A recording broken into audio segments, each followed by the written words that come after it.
In just a few hours, thousands of port workers could be on strike. At midnight, the contract between the United States Maritime Alliance and the International Longshoremen Association expires. And with no one loading or unloading ships, what does that mean for consumers? Alyssa Curtis talks about how a port worker strike could impact your wallet in tonight's Money Moment.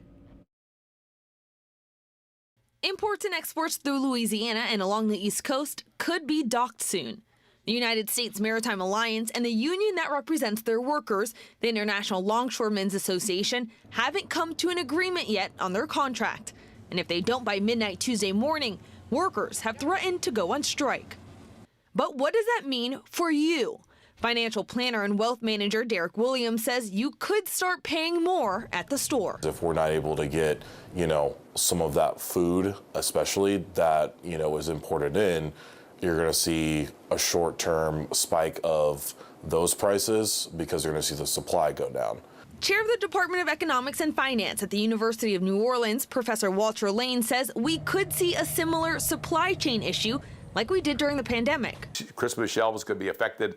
Other certainly things if you start talking about, fruits and things like that. Those are pretty much very time sensitive. We can see prices going up on those. But if workers go on strike Tuesday, don't expect sticker shock Wednesday.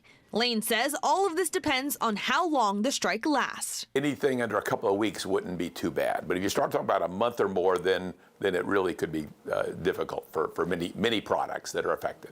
And it won't be every single item. Lane says it'll be more localized. But with holidays right around the corner, everybody's looking for deals, not a bigger price tag. Alyssa Curtis, WWL Louisiana. The Port of New Orleans tells us in part they proactively work with customers and terminal operations to minimize supply chain disruptions.